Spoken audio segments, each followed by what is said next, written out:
Hello everyone. Thank you. I hope all of you are doing well, and greetings to all. We have the next exciting live session from ordinary to extraordinary. It is my pleasure to introduce our guest today, Satish Kaul, a visionary leader and partner at Proliferator Advisory and Consulting, with over 30 years of exceptional experience spanning the banking, FMCG, service industries. Satish has transformed organizations globally. He has held prestigious roles, including Vice President at Union National Bank, Abu Dhabi, where we worked together. And he was also the Regional Technical Quality Manager at Coca-Cola in India, an expert in change management, business strategy, team leadership, driving excellence, especially through ISO management systems, total quality, and business excellence frameworks like EFQM. His expertise is known for re-engineering processes, enhancing customer experiences, and nurturing talent. Always inspire. I remember the onboarding he done for us when I joined Union National Bank, highlighting the values and especially linking it to quality. So it is always a pleasure, and again, always inspires people to achieve sustainable growth and excellence. So he will share his journey, the ordinary actions which have led to many extraordinary achievements, and some of the lessons which will be definitely inspiring for all of us as we listen to him or view him in our LinkedIn Live. It is a pleasure to welcome Satish Kaul. Satish sir, welcome. Thank you, Phoebe. Thanks a lot for having me here. And it's always a pleasure to be with you. And Thank you very much. And I wish you all the best for your wonderful series of these sessions going on. And good luck. And I will hope we will have a good session today. Thank you, Phoebe. Thank you very much. So, usually we start with asking our guest if you can introduce, like, what are your current activities and roles which you are involved in. So that is my question. So, for example, if you can give our audience some insight into your current practices and work.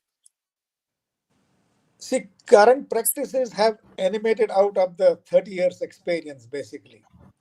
So it's an offshoot of that. See, I have worked in multiple of industries, and based out of that, what we did in the last 30 years.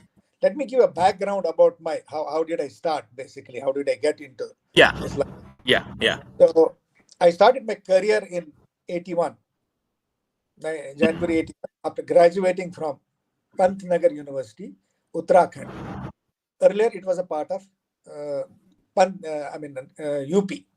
Okay, graduated in technology, and that time Pantnagar was one of the few universities which had grade point average. That's the academic performance system in India. That time, very universities had that. All right. Okay. So, fresh from the college, and I got motivated to join and we wanted to be closer to my home. Those days, when you're youngsters, you always want to be closer to the home. I joined SCOS, that's the Seri Kashmir University of Agricultural Sciences and Technology in Srinagar. the role wasn't easy to get because mm, I mean, I had to go through State Public Service Commission interviews and in the process ranked second. So at mm, that young mm, age, 21, I was filled with a lot of excitement, pride, a newly established university, which was approved by UGC University Grants Commission and affiliated with ICAR, and opportunity to be closer to the home made it more perfect. So that's how I mm. started the career. Then in due process, I went to multiple industries. I changed my line, moved into food tech role, did my, what do you call, uh, food technology sciences, and then moved to Coca-Cola, then moved to, it took us up time to Abu Dhabi in the banking sector. That we'll discuss in this. And as for your direct question, current role, I work now currently with the Proliferator Advisory and Consulting. We help the organizations in improving business excellence strategies, customer experience management, process efficiencies, and cultural change across the organization, along with sustainability drives in the organization, how to Mm. improve sustainability with your business plans and this. So this is the current Okay. role. Yes. In between, there have been many changes which we did in the career. Okay. Thank you very much. So that's interesting. So may I ask you again? Um, uh, for example, how did you? What is the story behind that first job? You shared some aspects. Have you explored other sectors? What was it like? For example, when you completed your uh, studies from college, what are some of the guidances which might have led you to explore that path, the first one? Yeah, yeah. First one, as I said, that time I was young, 21 years. So passed public service commission interviews, got second. Oh, I wanted to be closer to the home. So joined this prestigious university. Then, you know, as youngsters, you always have different things in mind. Oh, in the office, there'll be a work environment, which will be very cozy. You will be having a revolving chair and all that. So nothing like that comes out in the in the real world. It's altogether different. So Yeah. I still tell you, it's for all the youngsters also to go through it. I remember my first boss in that university, who Okay. was a senior research assistant. Okay, Okay. when Okay. I joined, he called me other day, welcomed me, and introduced me to the department. Then he told me, Okay. come tomorrow for the first assignment. So first day there was no assignment. He just introduced me. So when Okay. I arrived to him, when I reached next day to his office, to his cabin, he handed over a huge manual to me, big manual this much, Okay. and he told Okay. paginate it. I said, what is paginate? Meaning simple, you have to put the page numbers on each this. This was the first assignment which I got. So gentlemen, Okay. gentlemen, if you're starting a new job, please don't get bogged down by anything. I mean, anything can come out anytime. So this was my Yeah. first Yeah. introduction to the job. First introduction to the job. Mm.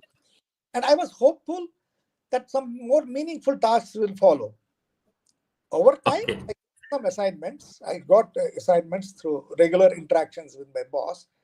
But trust me, they were not so engaging. They were not so engaged in Mm. terms of challenge and creativity sort of thing, which we expected that time. Okay. Okay. Maybe in the earlier stages, because of the limited exposure and familiarity with the role, I was not fully aware of what was going on.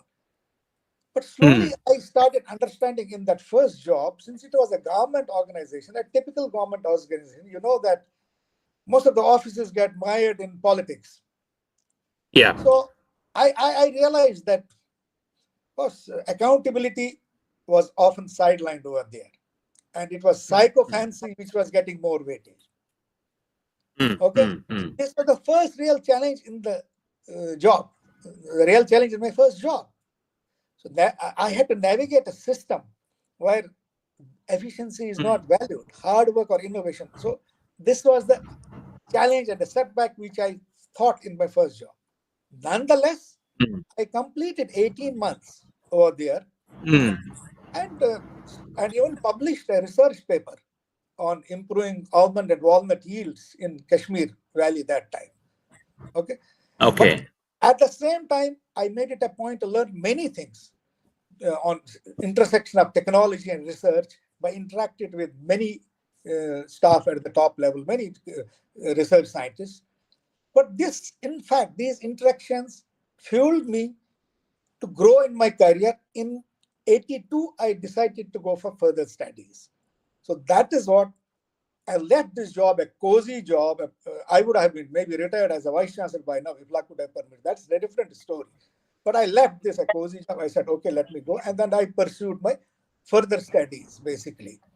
But this first job taught me many things of professional life. It taught me how to seek better environments where hard work, innovation, creativity, and these are valued. That's the learning which I got in first job. Mm. That's interesting. So you mentioned for example, um, you moved to a further studies, higher studies. So Yes. may I know what was the area which you explored at that time, and what that led to, what kind of career move it led to in that process? Yeah, see, Phoebe, I mean, honestly, based on their life is full of learnings. Okay. People Yeah, have to yeah, make, you have to make moves. You don't have to stay at one place. That's very important. yeah, So if you start getting very cozy at one place, or getting this is my comfort zone, then growth gets at stake. I yeah. took some sorts of risks and some sorts of challenges. Let me give you three, four challenges, and I mean the challenges I faced, and then I took the shifts also in my life. Uh, Okay, good. yeah, one of the shift which I said I did my master's degree after leaving that job in Kashmir in food science and technology. Food Okay, technology from CFTRI. CFTRI is Central Food Technological Research Institute, Mysore. It's one okay. of the best institutions in Southeast Asia. That was way back in 82, 84. This Mm. program that time was accredited by UNFAO, that is United Nations and Food and Agriculture Organization. That time, it was a very Agricultural good, organization. yeah, it was there. And now this course is Okay. affiliated to CSIR. So in India, CSIR is a body, so it's affiliated by that. Okay. So in food technology, this curriculum offered me multiple, I mean, multidisciplinary approach on food technology, covering industry challenges, research projects, latest developments happening in the industry that time. And trust me, it Mm. prepared me for the role in the industry field. With Mm. this, with this background in food technology, I landed up my first role in the industry as an assistant brewmaster. Brewmaster is breweries where you manufacture beer. So it's a Mm. beverage, but so I worked in northern part of India in a brewery for 5 years. Again, followed by 5 years in Mumbai, that's associated breweries and distilleries, where I looked after brewing entire aspects of production, bottling, logistics, and I was involved with the installing and commissioning of new plants, where I looked after logistics, quality management, and production. So that was the first transition which I made from Okay. research to the industrial role. And if you look at the challenges, what you said, what are the challenges you face? And one of the significant challenges in this type of job, particularly in Mumbai, was handling workers. Because in Mumbai is full of unions. And this is a Mm. learning for all, I mean, people who work in the manufacturing sector, especially in places where unions are there. But somehow, through negotiations, establishing platforms for the workers, allowing them to express their opinion, I was able to maintain a positive, cordial relationship within that factories. And this taught me how to handle complex workplace dynamics. So this was one Mm. shift. Now, if you look at the another shift which I made, that was from uh, joining now after this brewery course, and I joined Coca-Cola in Okay. quality leadership role, quality and leadership. That was in way back in 95, where I worked for 10 years. My main roles included overseeing manufacturing plants, beverage manufacturing plants. I had 12 plants reporting into me. The main job was formulating quality and manufacturing plans, allowing compliance with the Atlanta office, whatever standards, specifications, make sure that they adhere to those guidelines. So that was another shift which I made. So basically, this I got role because of my background in food technology. Now you see the career shift. You are joining an agriculture university first, then making their go to the food technology, and then joining Coca-Cola. Then I'll come to the third shift, which you will know now later on. So in Yeah. Coca-Cola, I mean, there were plenty of things which we did, we implemented TCCQS, that is the Coca-Cola quality system. You know, Phoebe, all these multinational companies have their own quality management systems. Like Nestle has a NQS, Nestle quality systems. Okay. So Coke has Okay. quality systems like ISO management systems. These are, so we did that and did a lot of improvements in product package quality, in maintenance, reducing losses per case, beverage losses, because that is how the money comes from. I mean, you Yeah. get, this was mine. So now if you look at the challenge which you said in this particular role was handling franchise bottlers. If you recall, Phoebe, when Coca-Cola came to India in 95, Coca-Cola acquired Parle companies. So all the Parle bottlers migrated to this place. So the biggest challenge was to handle these legacy system bottlers. They were inherited with Parle systems and Uh, tools. But that was one. Another point which I want to make here is another challenge which I said, and this is for the youngsters, especially people who start their career. Maybe I'm jumping the gun, but at this stage, it fits well into this. yeah.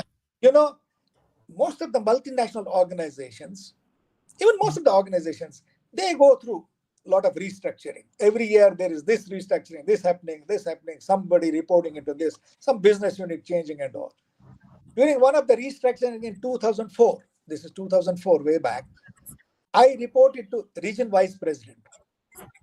I, as region technical quality manager, similarly, the region finance manager, region HR manager, region supply chain manager, we all reported to region vice president, RVP. This RVP Mm. was a typical salesperson, sales oriented, having focus on completely sales. And you know, Phoebe, in India, the beverage season, that there's soft drinks, the season is Q2, that is April to June, because of that warm climate. 70% of the sales in a year happen in this quarter. Okay, April to June. So in this period, you have to run the plant's full capacity 24/7.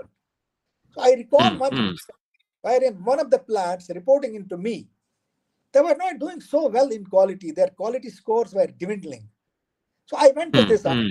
I told him, sir, I need your help. We need to pinch this plant. We need to dim and dressing down because he's bringing us bad names and all in terms of quality scores are going down. You know what he told me, maybe? He said, Satish, please don't disturb me for these 3 months. Let us discuss this after the season. Can you imagine? Okay. Honestly, this is a real life example. I got really worried. I said, yeah, what is this? I got disturbed. But I went back. So what is this experience which underscores that even blue chip companies face trade-off, especially the high demand periods, high seasons, whenever there is a demand. So I share this with the younger generation. Don't get worried. Don't get bogged down in this compelling situation. Stay resilient. Stay committed. Consistent. Things change. Things improve. Things change. Yeah. Yeah. This was one. Then if you look at another transition which I made, that was again a huge transition. It was from manufacturing to service industry. Now I worked in Yeah. Coca-Cola for 10 years. In 2005, I moved to Abu Dhabi, what you briefed in the beginning, in Union National Bank as Vice President, Total Quality and Business Excellence. This transition actually was facilitated by my experience in Coca-Cola quality management and gaining new skills. Again, one thing I want to highlight here to the younger generations, gentlemen, beef up your skills, keep on adding new skills, keep on adding to them. It helps. Sooner or later, it helps. I will I will give evidence for it. During 2024, sorry, Mm. 2004, before joining UNB, I completed Six Sigma Black Belt certification. You know, Mm. Phoebe, this certification helped me in putting a better performance and in UNB when the interview panel was there, and this led to my success there, and this earned me a job there. So meaning, I don't know, meaning if you keep on adding skills and the new technologies to your profile, it helps. Okay, Yeah, now it adds value. it adds value. So keep on doing that. So it's a real example which helped in my case.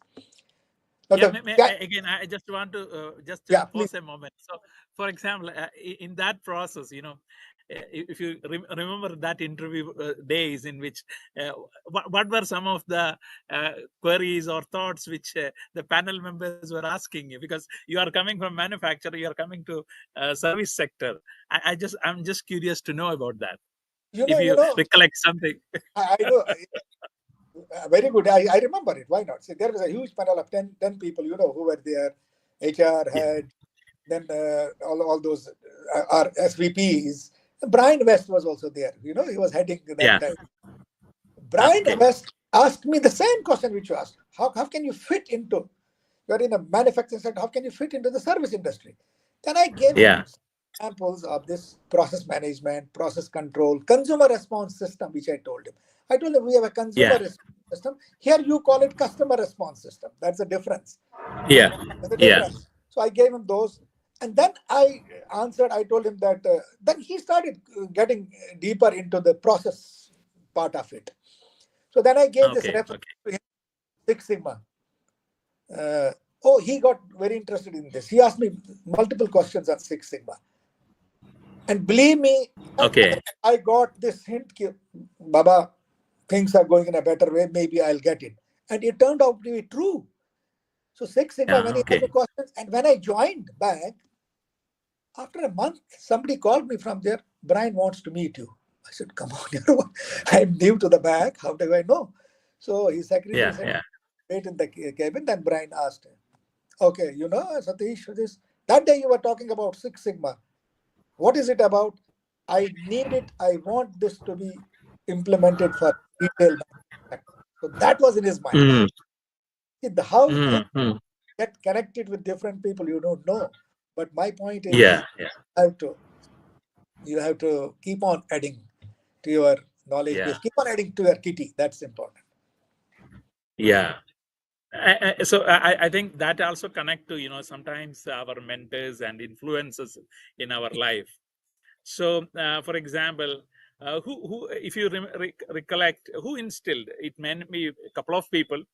If you can share some of that, how they instilled that continuous learning mindset with you. If you recollect any stories, any inspirations, any thoughts, if you can share. Yeah, maybe there have been plenty of mentors across in my career spectrum, but honestly, I would like to highlight one or two over here. One, Yeah. during my role at Coca-Cola, I had the privilege of reporting to one gentleman, Abraham Nyman. Mm. I'd like to name him here because he was the region operations director, sales and marketing. I reported to him for 2 years, 3 years, 2000 to 2002. Remarkable leader, very creative, empathetic, very patient listener, knowledgeable. Trust me, under his guidance, I found myself always encouraged to push beyond my comfort zone. So he was always and strive for higher standards. This person was too good in analytics. He was so good in numbers. Tuck, tuck, tuck, tuck, tuck, he would do fat, fat, fat, fat. And those days, I mean, computers and all were there, but then he was so good in numbers. So through him, I got a solid foundation in financial basics, logistics, and stakeholder engagement. This was through, I learned a lot from him. And here I would like to give an example of his humility and compassion, because these are the two things very important in life. You need to be humble, you need Mm. to be compassionate with your team. You can't, I mean, whip them all the time. So, during in Coca-Cola, during one of the company sponsored trips to Bangkok and Malaysia, we were sponsored, our teams, entire team, because we achieved the target. Those days they used to send us to all these places. We went there, Okay. and all of us, entire team members, we indulged in shopping right, left, or center. When you go to a foreign country, you start shopping, tuck, tuck, tuck, tuck, Yeah. tuck, shopping and all. This Mr. Nainan, he just purchased. He did very modest shopping purchases, and when we came back to India, I discovered that whatever purchases he had done, it was for his security guards and lower level employees. Can you imagine? Oh, some things leave a lasting impression on your mind. And I was taken aback. I asked him. I was not able to hold myself. I asked him, sir, why did you do all this? He said, Satish, we most of the times go to many countries, foreign trips and all. These security guards, lower level staff, they hardly get time to go. They hardly get a chance. So I wanted to bring a smile on their faces. Believe me, I was genuinely moved by this. And till now, these values, they have influenced in me. Another one I could see significant mentor was in my role in Union National Bank. That's Sunil Thawani, my manager and leader at UNB. Very passionate expert in quality management, business excellence, all operational improvements. I mean, through him, trust me, I learned a lot about real world application of quality management principles. He was very goal oriented, focused, always stood by the team. Whatever, he will stand by you. That's the important. That's the leader you have. You have a boss you should have. And Mm, one mm. learning which I learned from him is his emphasis on time and punctuality. He told me on one day, Satish, delay is like death to me. This was his words. Delay is like death to me. And believe me, this commitment to the timelines has become a principle in me, and I still follow it. Honestly, I Mm. get perturbed if I don't make any things on time, if I get delay, if I get late. So these are some of the, things which have left some impact on me during my interaction with some of the influencers in my career.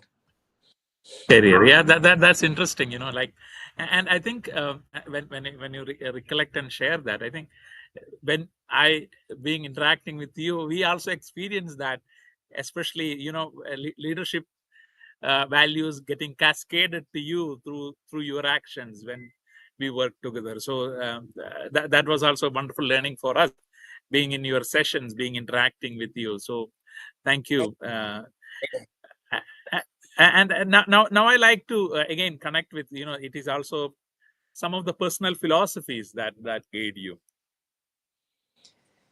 See, believe me, over the years when I worked, there are some philosophies in fact, I'm getting grounded by those they've helped me in getting a strong, value-driven leadership level.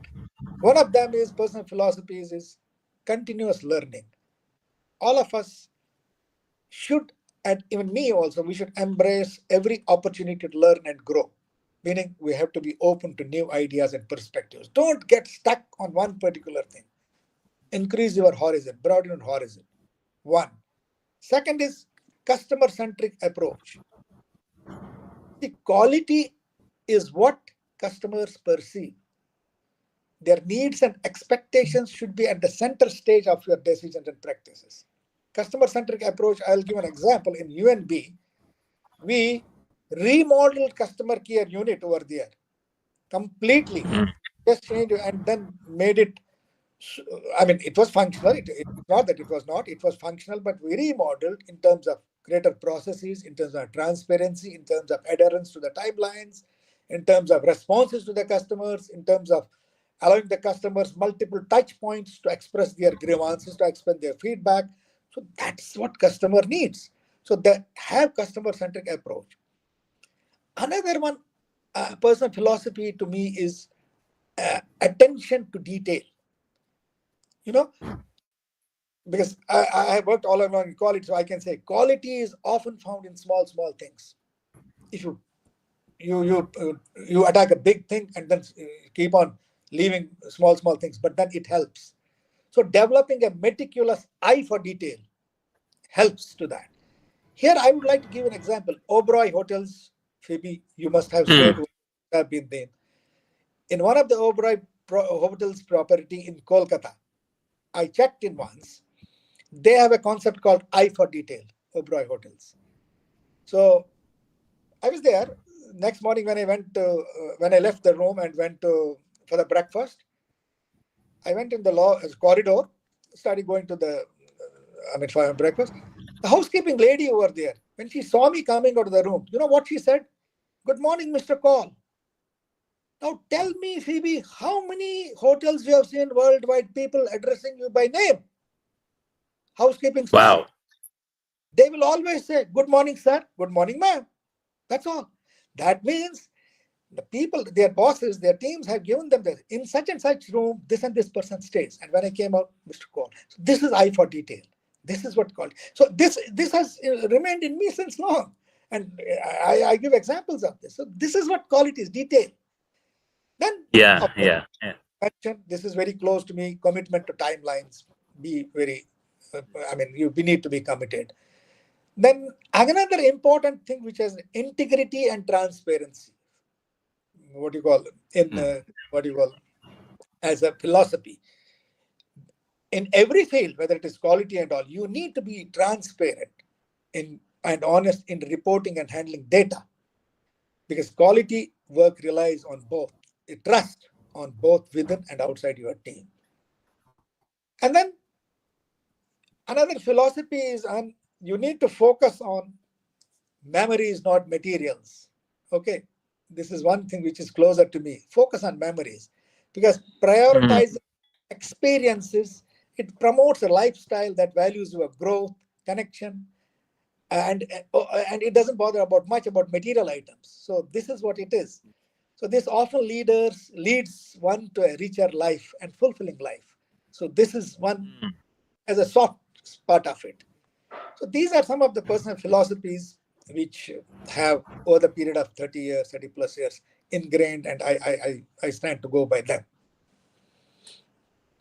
That's that is very useful and helpful. And I think, quite often the importance of these values in our ordinary life is what makes us extraordinary. What is the differences which Absolutely. we see? And thank you for highlighting that. Now, I know there are a lot of interesting memories and a lot of uh, things which you have achieved over the years. And again, it may be difficult to highlight one proud moment. So, in terms of impact, like, of course, yes, I'm a person who have been impacted by your actions within the organizations when we work together, and first-hand experience. So, in your aspects, what are some of the proudest moments and some of the impacts you had experience when you look back?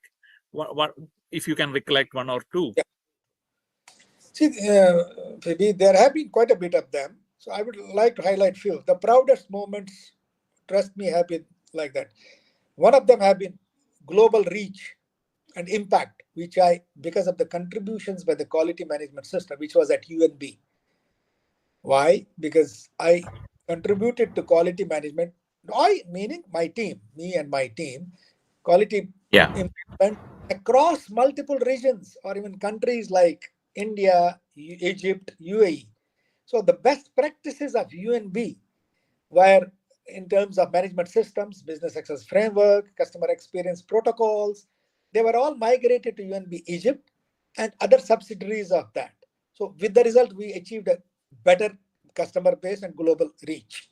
One Yeah. big I still resonate with.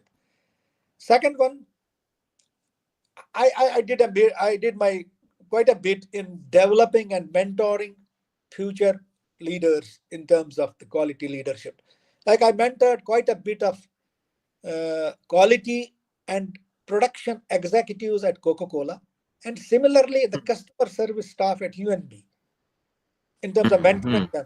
And trust me, most of them are handling super high roles this time. So they are creating a legacy of excellence. One. Yeah. Yeah. So another one which comes off to my mind is Sustainability and social responsibility, impact. So here at UNB, we were instrumental in integrating sustainability excellence and social responsibility into the organization's business plans and quality strategy. mm, Not my department, it got involved into the group heads. So that was one. So mm, the mm, focus the top leadership. mm. One which comes handy to my mind was uh, definitely recognition and influence. You know it very well. UNB received multiple awards, both national, international, in terms of Dubai Mm, Quality Award, in terms of Sheikh Khalifa Excellence Diamond, multiple twice, and MRM Business Excellence Award. So many awards, and also we served as our department, our team. We served as thought leaders by publishing mm, articles in the renowned magazines in UNB, renowned magazines from UNB, like World Finance London and Bankers Magazine USA. We have published many articles on behalf of UNB over there. mm. This is one of the, what do you call, these are some of the influences, both in terms of industry experience and uh, community, which we did over there. Another one which comes to my mind is, especially in banking sector and even measurement system. See, there's a saying: if you can't measure anything, you can't improve. Simple. Yeah. So all the processes, most of the processes in UNB and even this, they didn't have measurement systems. That means process measures, that KPIs for measurement. So we tried to include KPIs, process Mm, measures mm, for mm. both customer-centric processes, operational processes, and support process. With the result, you are able to measure them. Once you measure, you know I'm here. Then you want to go to the next stage. You are here. So then build Yeah. on plans to improve. So these are some of the ones which come to my top of my mind. No, that's interesting. And again, I have also been part of and witnessed these impacts and how it has helped in transformational, especially with respect to the organization. So now I'm coming to this is a question which probably young students who are uh, who aspire to be in the quality or excellence related service sectors or manufacturing sectors. What are some of the areas which or qualifications they may look into in order for their growth? So it can also be people in their navigating crossroads, because AI is coming, but there are areas where people may get layoff, but they may reskill themselves, upskill themselves to move into some new area. So what advice would you offer? What is one thing which may help them in that process? Yeah, honestly, I would like to highlight a few things for them to understand it better. I mean, it's based on the experience, it will be handy for them. The Yeah. quality professionals, basically for the quality professionals, first an important thing is, see, we always get, that in the single direction, quality, quality, quality, fine. We have to increase our horizon. Basically, we have to understand, a quality professional has to understand the business context. See, Mhm. quality is not about only about compliance. So if you have that mindset, then you get stuck into that single track mind. It's not about compliance. So you have to see how can you add value to the organization as a quality professional. How can you impact Mhm. bottom profitability, customer satisfaction, competitiveness. So these are all things. Once you have that, so understand that, then you will be a better quality professional. One. Mhm. Second, have always customer centric mindset. Look at the focus on the voice of customer. Old concepts, proven, tested. Voice of understand their needs. Without them, align those needs with your quality initiatives, with your business plan. Mhm. Important. And third, which you said is very important, be open to learnings, all new learnings, new standards, technologies, methodologies, AI, changes, ISO 6. I mean, there are a lot of things which are happening. Data mining is there. So like like I'm an example. I migrated from one line to another line to another line. So say a quality professional go to another line. He can go to AI. He Yeah. can be a coder tomorrow. He can do Yeah. coding. can get a fantastic job in US, and US, coders get the best possible salaries these days Yeah. compared to years and all that. They are the highest bracket salaries. And another point which I want to see, most of the say maybe see 80, Pareto law, 80-20, 80% this happens with most 80% people in the universe. Around 80% people lose their jobs once in a lifetime. I am Mm. talking of involuntary job loss, not voluntary. Yeah, If yeah, yeah, you leave and go somewhere else for the better growth, perfect, yeah, go, jolly well, welcome. But involuntary is because of merger, acquisitions, all the shuffling happens. It's not your fault. yeah, You lose your job. yeah. So don't get Exactly. worried. Yeah, So there are only 20% of the lucky ones who don't lose jobs in the entire lifetime. 80% lose. So guys, please, boys and girls, don't get worried. Don't get nervous about it. Be patient. It happens. Be patient. Be focused. Then will go and keep on adding to your skills. You will have a better growth. It happens. It's a matter of time. 5, 6 months will be there. Then it's yeah, okay. yeah, This is the important yeah. point. No, that is very important, because people sometimes see employment as continuous, but it may not be always. Yeah, involuntary. It's not your fault. You get laid off. Exactly. Yeah, You get churned because of the restructuring happening in the organization. They will say merger, acquisition, this, that. So what happened? yeah, yeah. So these are Yeah, some. that's true. Like we experienced it in our own organization, the Union National Bank, when the merger Salute. happened. So that happened. Yeah. How many good people? So yeah. So yeah, but again, all of them are now in different roles at different organizations. They found their new and better opportunity, and I think that focus on learning support within the organization was, I see UNB as a learning organization, helping people to upskill continuously. So I think this is a fascinating conversation, Satish sir. Thank you very much for this opportunity. And thanks again for those who are joining online. We are unable to take questions. We continued that discussion, but if there are questions which you may have, please Please. raise it in the chat. We will come back to you on that. And uh, please, again, we will come with another guest at the next episode of From Ordinary to Extraordinary. We see these ordinary actions leading to extraordinary outcomes. We all can do that. So thank you, and wishing all a wonderful day. Satish sir, thank you again. Thanks, Phoebe. Thanks, gentlemen. Whosoever, ladies, gentlemen, who are, watching this program. Thank you, Phoebe. Thanks a lot. Thank you. It will be recorded and be there in the LinkedIn, so people can access it at any time. So in case sometimes you may be driving, sometimes when you are at home, you can listen